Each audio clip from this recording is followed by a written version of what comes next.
Hey, it's me, Vicky Marie. Good morning, good afternoon, or good evening, wherever you are in this crazy world we're living in. Now, in this video, we're going to talk about a survivor of two of the most evil people, certainly in UK crime history. We're going to talk about this guy. He survived Myra Hindley and Ian Brady. And before we do that, I just want to ask, please like and subscribe if you want to see more videos like this. So now, I don't think there'll be many of you out there who don't know Ian Brady, Myra Hindley, who haven't seen these iconic photos of them. They're both deceased now, probably spinning in hell as we speak. And they committed terrible crimes in Manchester, in the Manchester area anyway. Saddleworth Moor was where they buried their victims. And they had, as far as we know, 5 victims, of which one, Keith Bennett here with the glasses, his body has still never been found. They started with Pauline Reed, then it was John Kilbride, then it was Leslie Ann Downey and Keith Bennett, and then Edward Evans. He was the last victim. They were then thankfully arrested and, they were sentenced to life in prison, from which they even though Myra Hindley, she did try her best to get out of prison. She had quite a good time in prison, really. She had quite a few affairs. She had people that were campaigning to have her released. Whereas Ian Brady, the only thing that he ever did right was he never tried to get out of prison. So, but did you know that there was a survivor? This man, Thomas, he survived. He was taken to that house of horrors by Myra Hindley. Because, of course, the reason that they were so successful, if you like, in getting their victims to go with them is because of Myra. Myra was a woman. It was easier for a woman to take children into her confidence and get them to go with her, wasn't it? And this is what happened with Tommy. So we're going to have a look at, in his own words, what he said. First of all, let's look at the video of how he described what happened to him.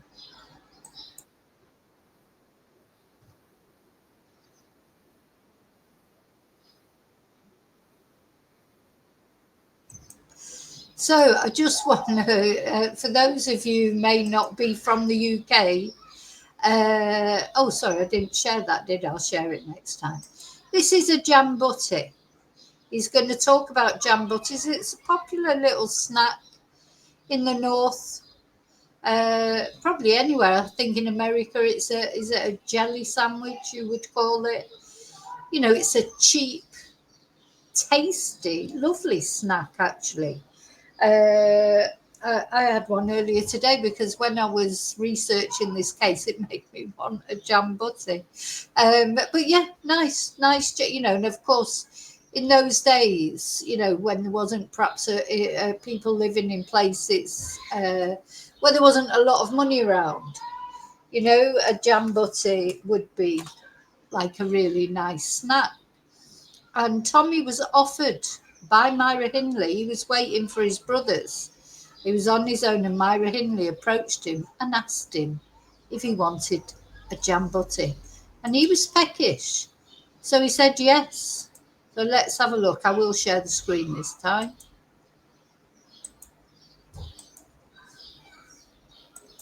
Go back to the beginning. Well, would you like to come back for a jam butty, which is a slice of bread and jam, in English terms?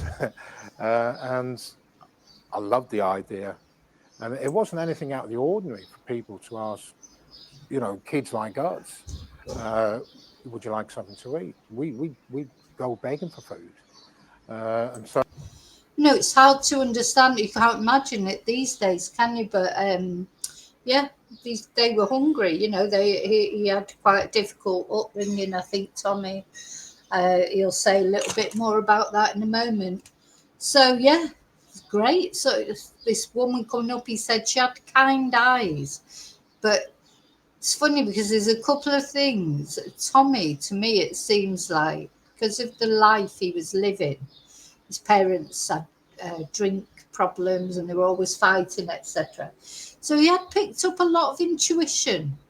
I think Tommy, you do when you live in abusive households, you do get an intuition because you're always having to look out for when the next problem might be. You have to foreshadow it, don't you?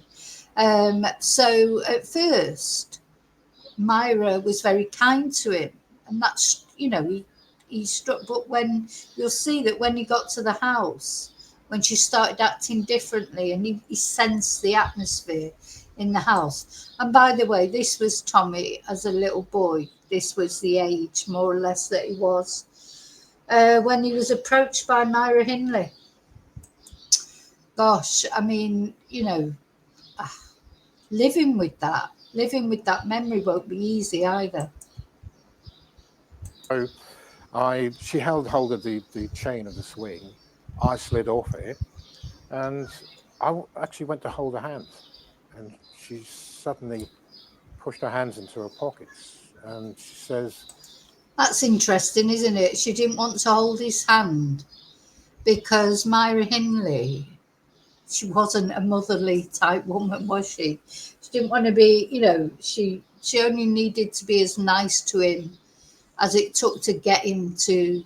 You mean she was lining victims up for Ian Brady? What a horrible, horrible woman. I'll tell you what, I expect she's spinning in hell at the moment because it's just so awful, isn't it, to take those children into your to make them trust you. It just seems worse than anything, doesn't it? Even worse than what Brady did.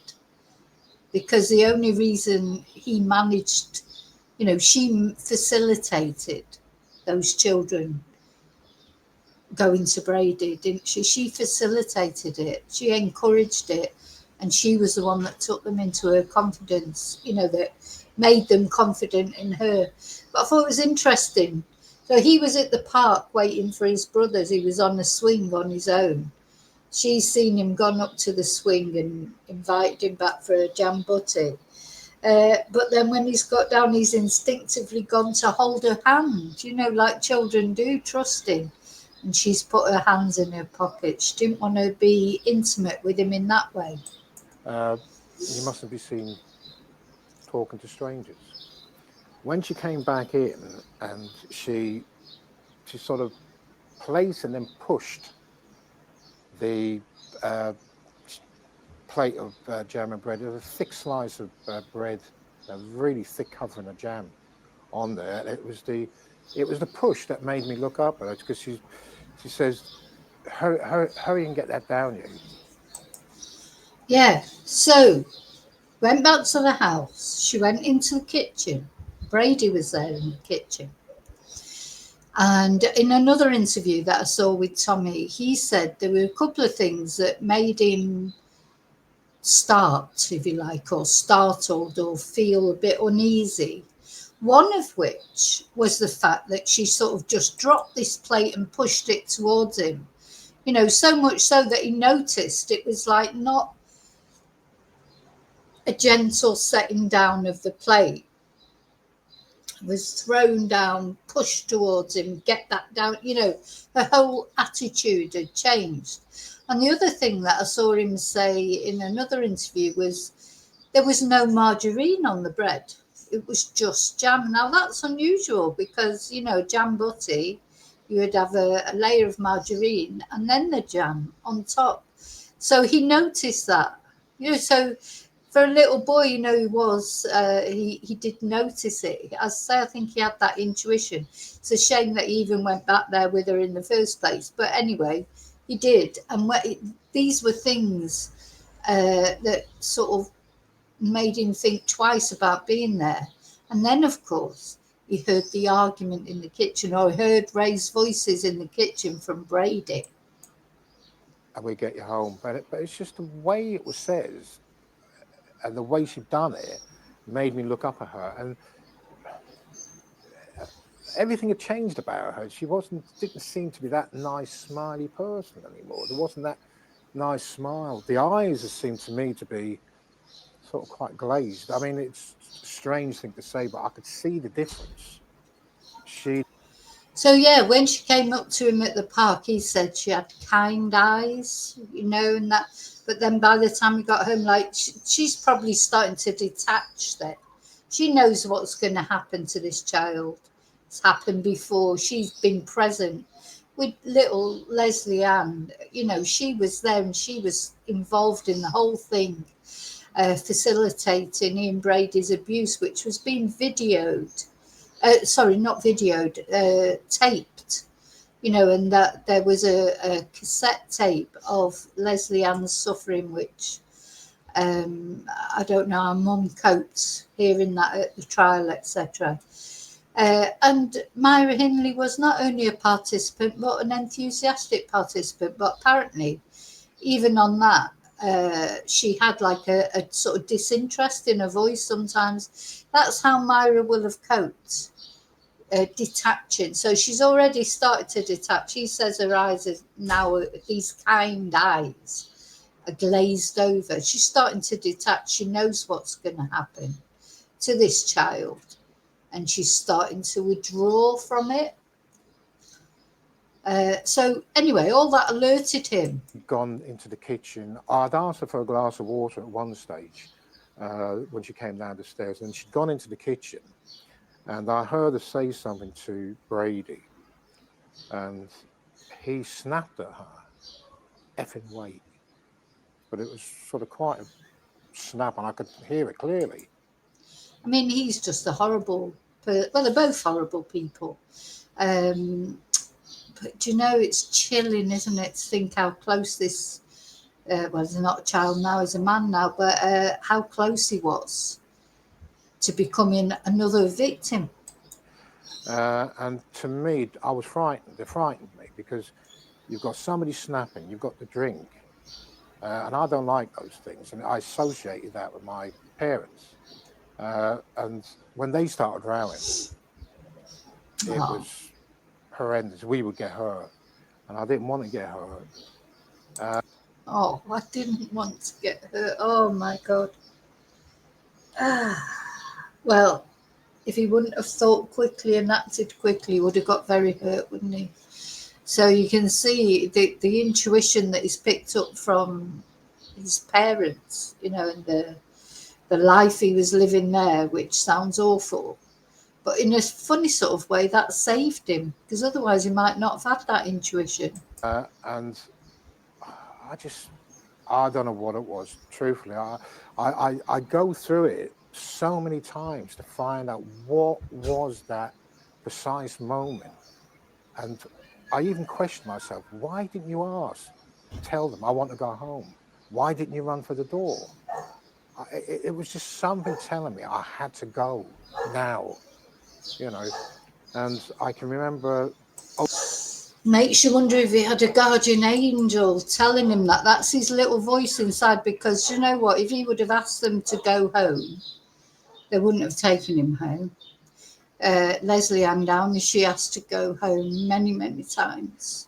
And of course, they had no mercy, they had no remorse. They were not going to suddenly think, oh, this poor kid, let's take him home. He wasn't going home, was he? So it's a good job he didn't ask them, because that would have made them suspicious. Now, at this moment, they're in the kitchen arguing. Sounds like maybe they've had a drink. And he took advantage of that moment. Luckily, something was telling him, don't go for the door, don't ask to go home, just get out the window. And luckily for him, opening up the sash, there was a sash window on my left-hand side. I pulled the catch. It went so high, and then I started to panic because it wouldn't go any further.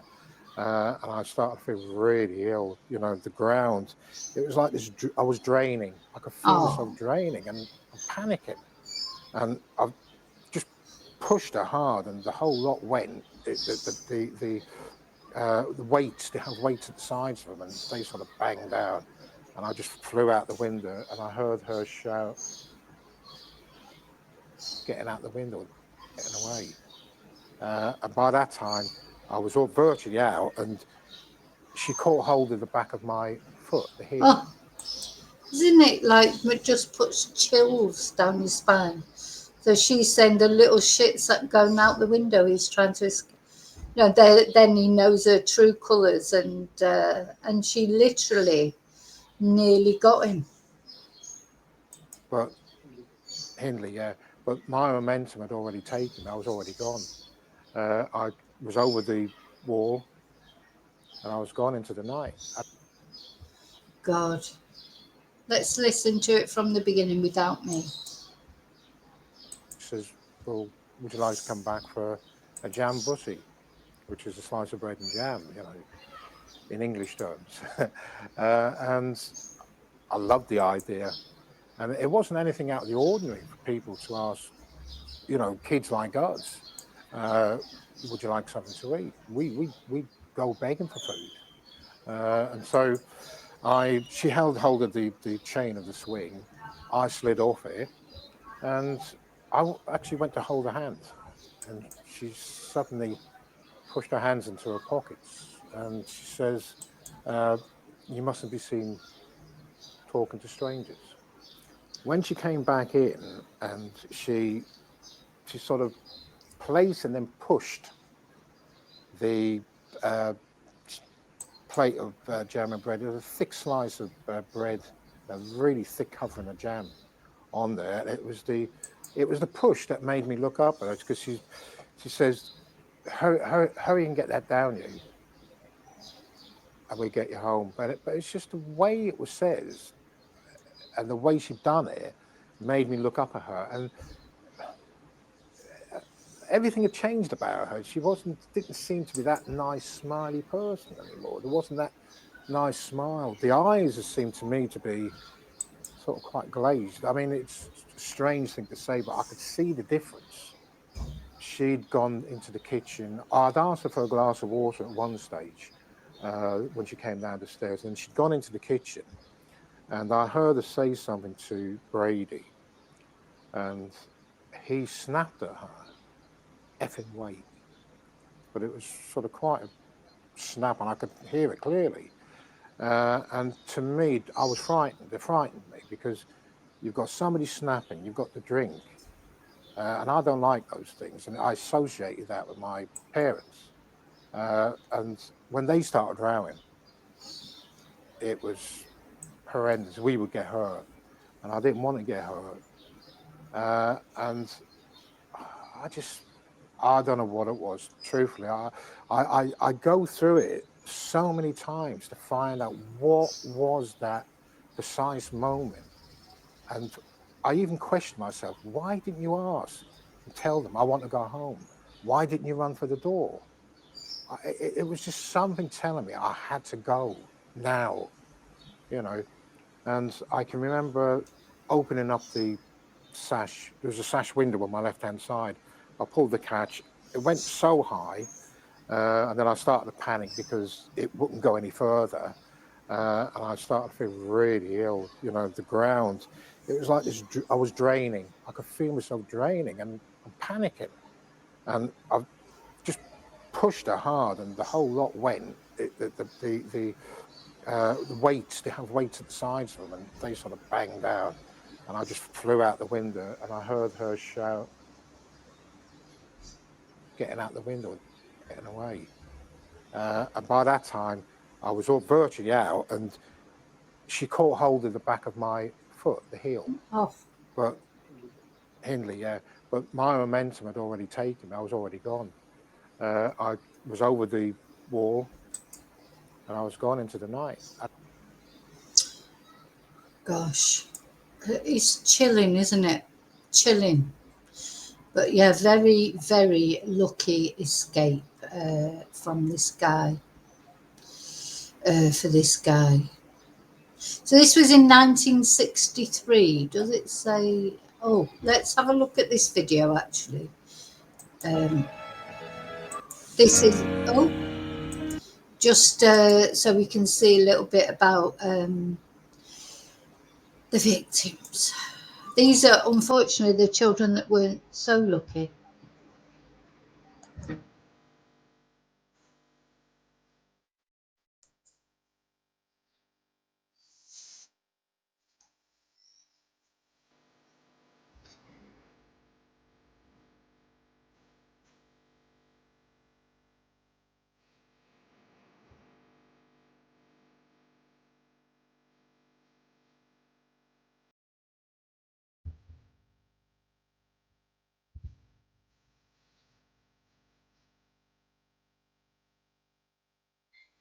Is an angel to me. That's all I'm living for now. It's to find Keith and have him buried. I did have some hard moments, and I'm telling you now, if it was left to me, I'd have been dead long ago.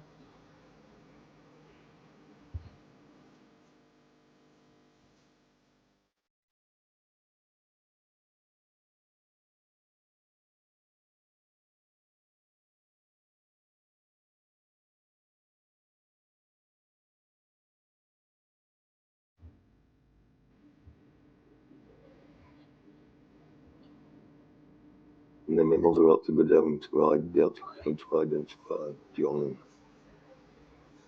And it was just horrible to see my mum the way she was, to see it decline into such a state to what the person she was.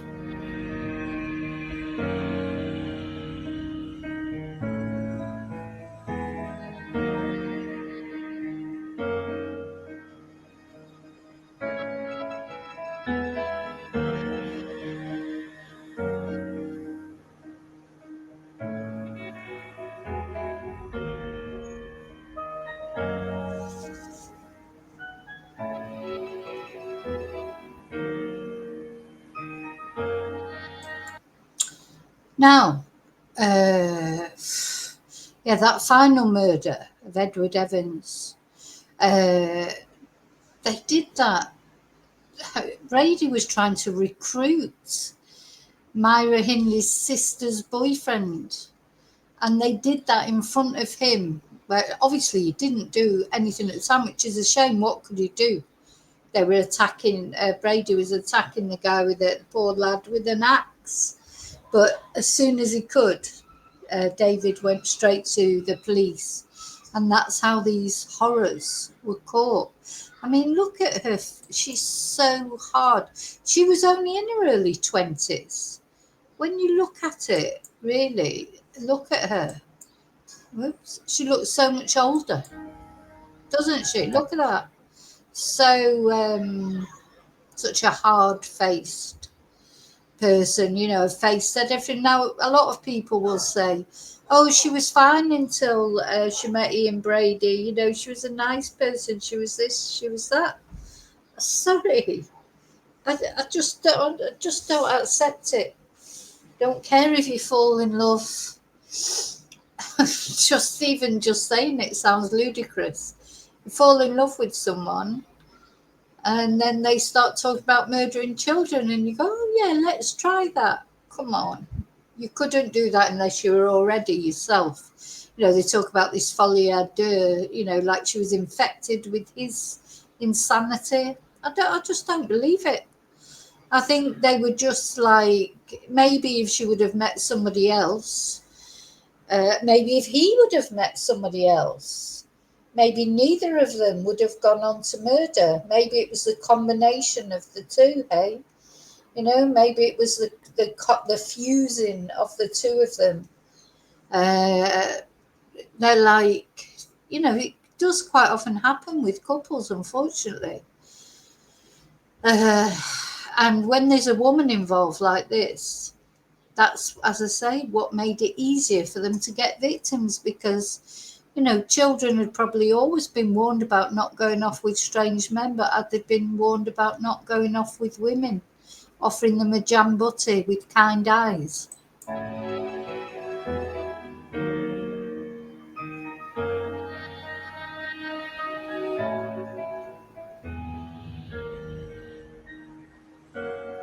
I hope they suffered. You know, I really hope they did suffer. Anyway, so, yeah. So, let's have a look at this. Do you think we will ever find the body of 12-year-old Keith? Is it something which Brady has taken to the grave with him? Jonathan, it is the one big unanswered question in this whole very sad and dark story.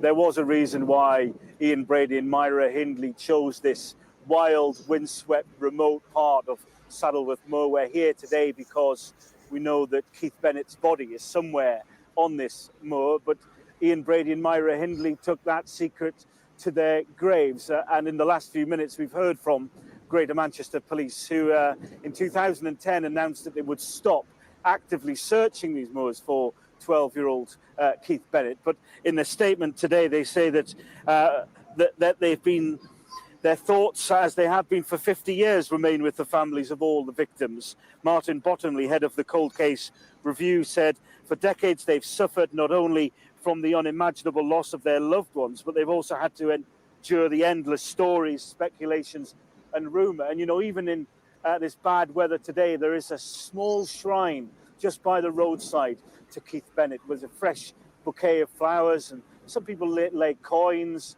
and teddy bears.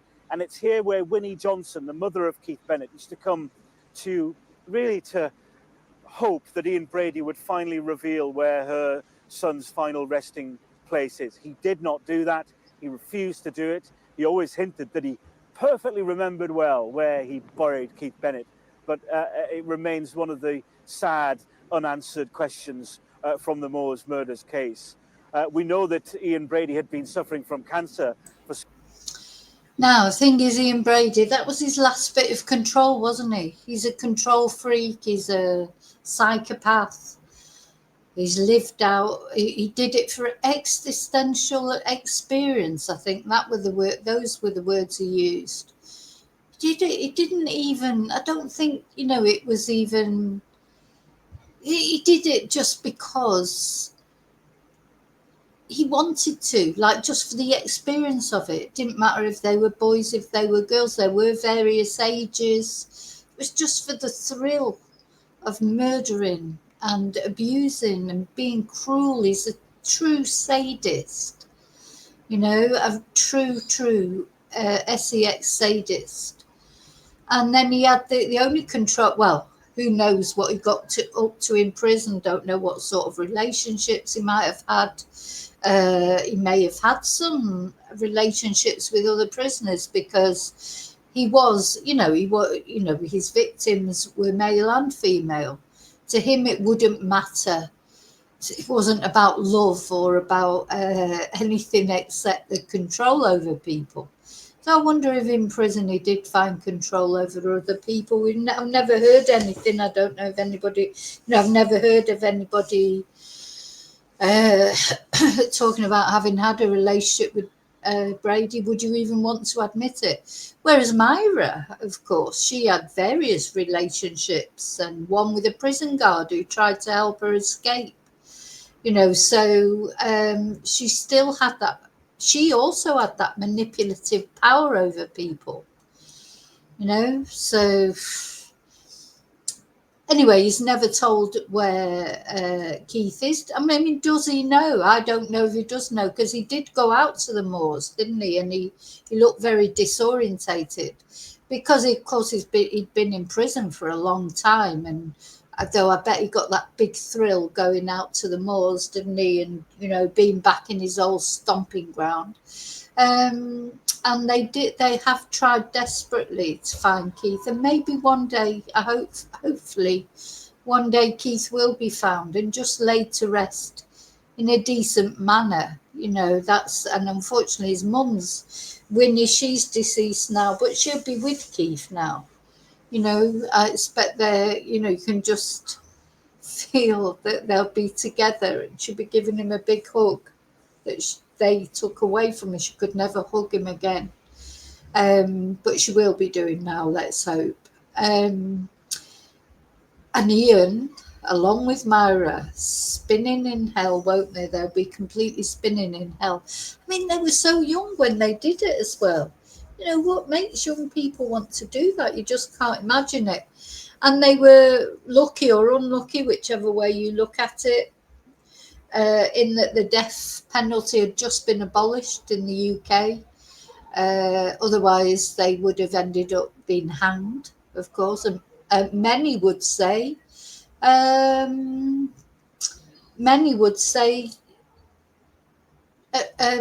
they, sorry, I just got a message through that completely distracted me.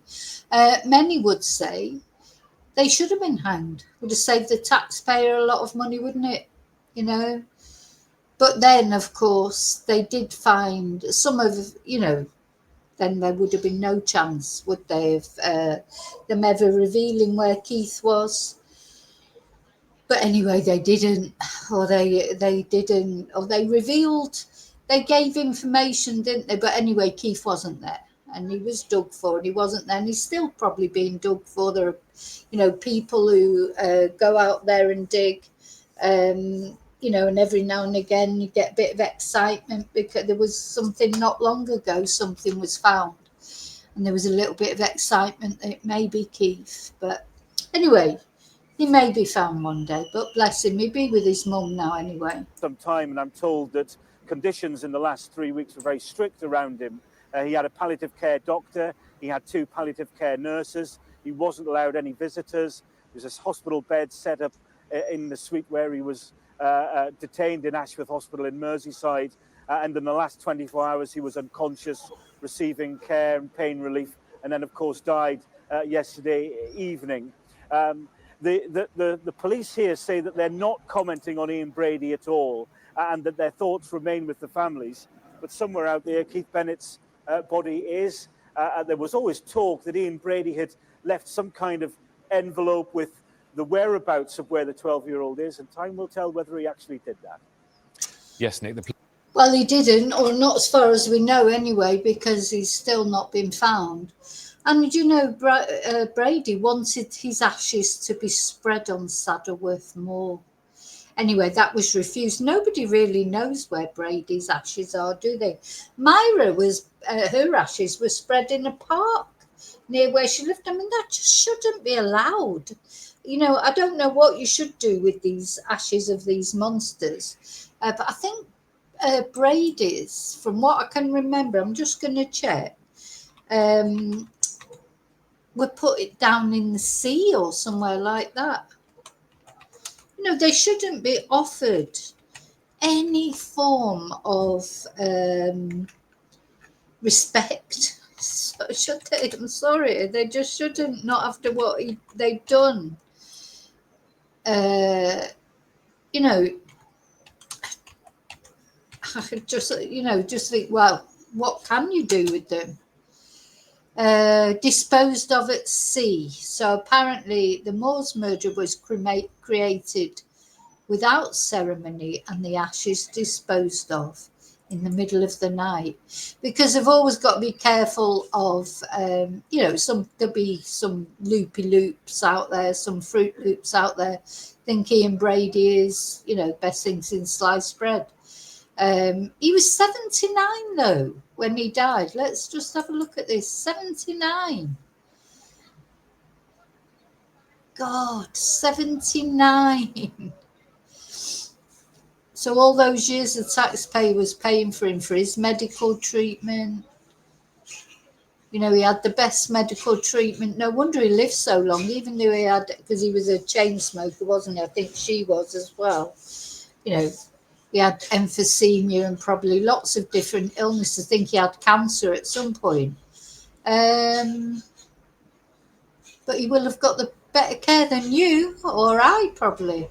You know, better care, looked after. I mean, he really is a face of evil. Those two, Myra and Ian, they really are evil, aren't they? You can see it. But 79. So he was cremated without ceremony. You know, my dad didn't live that long. God. So it comes after a court ruling to ensure the disposal of his body did not cause offence and distress to his victims' families. So now let's see where. Just go back to something. I'm going to see where are Myra Hindley's. I'm sure they're buried in a park, or they were spread in a park in Manchester somewhere. Just shouldn't be allowed.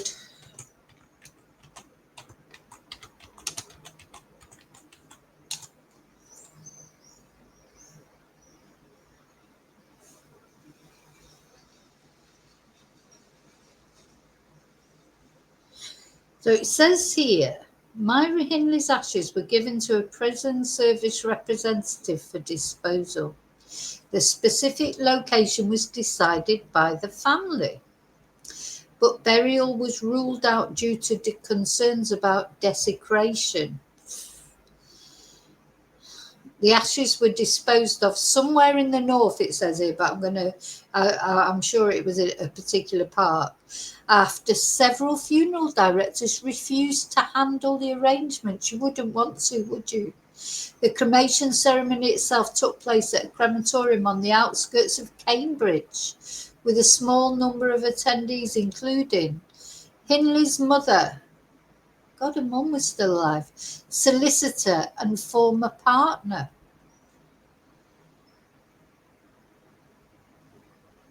So it says here they were scattered at a beauty spot. Oh no. A beauty spot 10 miles from Saddleworth Moors. Sun newspaper claims the ashes were left in a gully above Walkerwood Reservoir in Stalybridge Country Park, Thameside. Now, that's what I'd heard.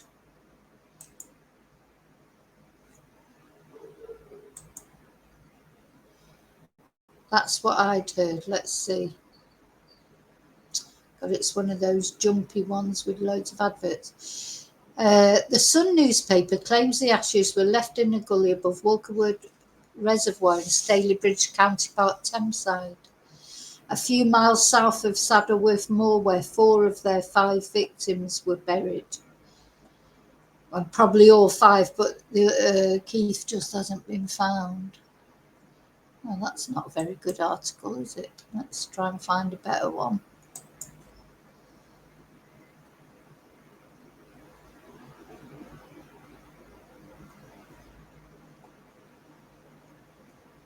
Let's have a look. Oh, this was the funeral.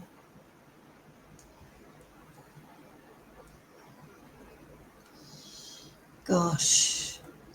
Do you know, it's funny, isn't it, really? Why do we feel like as a society we had to give Myra Hindley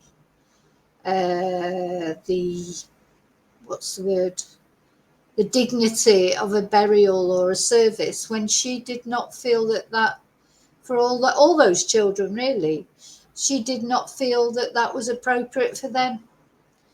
And yet that's what sets us apart from her, I suppose. I don't know who these people are that are carrying the coffin, but I feel for them, to be honest. You wouldn't want to carry her coffin, would you? Oh my God, you'd feel like you had to go and be exercised afterwards. Well, I would. God. And as far as her partners, like her prison partners are concerned, I don't know if that was the prison officer that turned up for a funeral. How could they? I'm sorry. I just don't get it. I just don't get it. You know, it's not as if it was, doubt if she was guilty or not. She was guilty. She killed those children. What had she told these people that? Ian Brady, you know, made me do it. Gosh. So there you go. She's getting the dignity of a service that Keith Bennett's mum, Winnie, never got to give her son.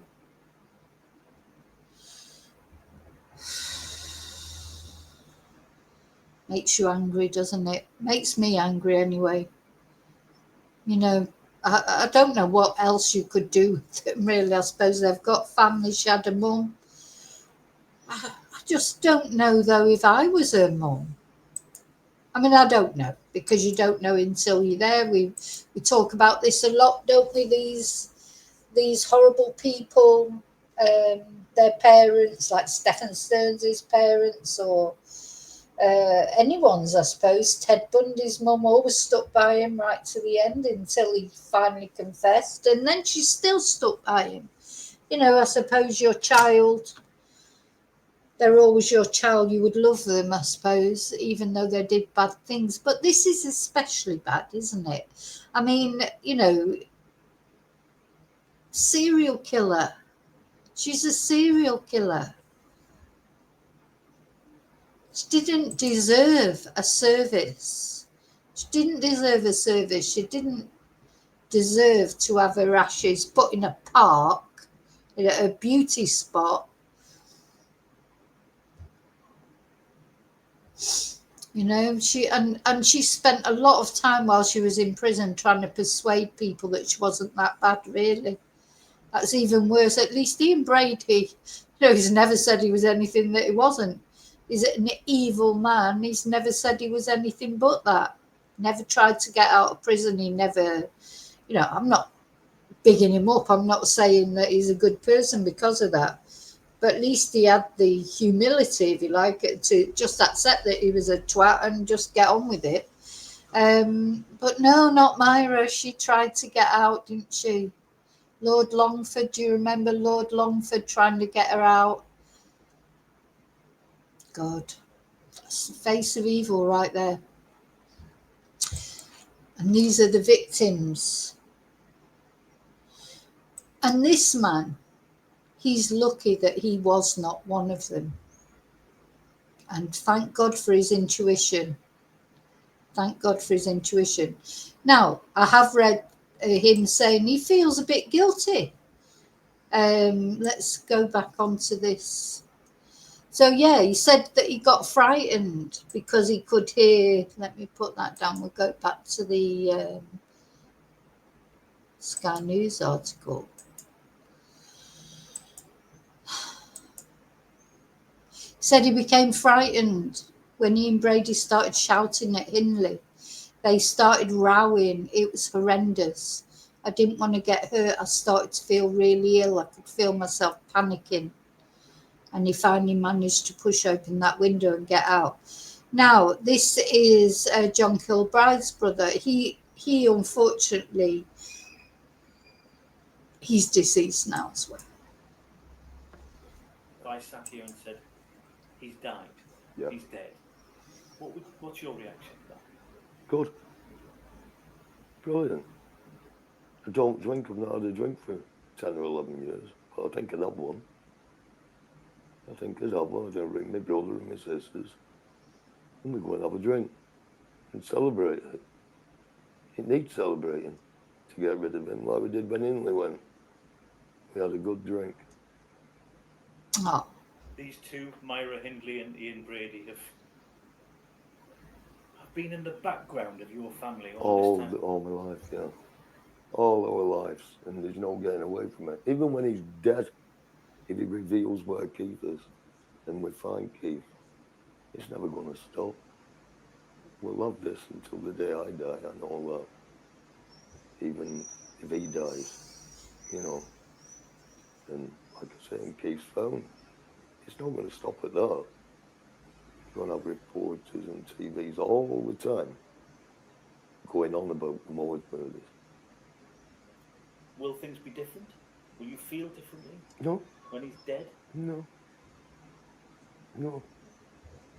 I'll still be the same person. I'll still like the same. I'll still be me. You know, I won't let him alter that. I won't let him alter what I have myself. And I don't see why anyone should ever let someone like that destroy something that you have yourself inside. Yeah.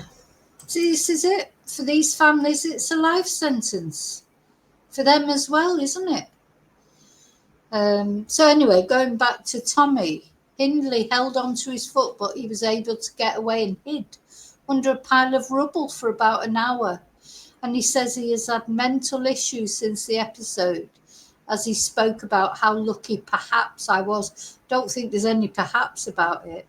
He said if he had not managed to get out of the window, we would not be talking here. And he added, to have this secret inside you, that you know you were in this place with these two evil people, and the same thing was planned for me. It's extraordinary feelings. It's mind-boggling, really, to have those feelings. So, yeah. Oh, he wrote a letter to him. So he said that many years later he wrote to Brady at a high-security hospital, asking him to tell Winnie Johnson where her son Keith's remains were. He replied, but did not make any mention of Keith. And he said, according to Tommy, he said, I'm afraid you're very much mistaken in your belief you encountered us when you were a kid.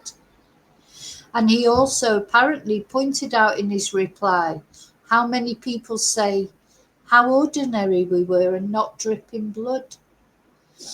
And Mr. Rattigan said that was a goad to me to say how easy it was to take me. So he's written a book about his experience called 1963, A Slice of Bread and Jam.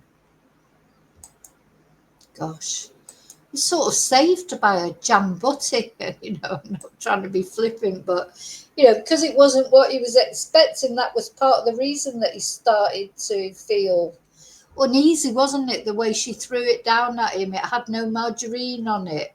It just all felt wrong. This lovely, kind lady, that had offered, though she wouldn't take his hand, of course, but that had offered him a jam butty, suddenly turned into this glazed over sort of psycho arguing with her boyfriend in the kitchen. And luckily, Tommy's intuition, whatever you like to say, kicked in. Maybe because of the relationship, his family dynamics. He had his parents used to argue a lot, and they would get hurt, he said, didn't he, when they were arguing. So anyway, please like, please subscribe. And just to finish off, I just want to say a little prayer for the victims, the ones that weren't lucky enough to get away, light our virtual candle for these poor children. And, and hope and pray that one day Keith will be found laid to rest. But I do feel, at least now, he is with his mum. And she'll have got another cuddle off him. Okay, thank you for watching. I'll see you really soon in the next video. And until then, as always, may your God go with you. Thank you. Bye.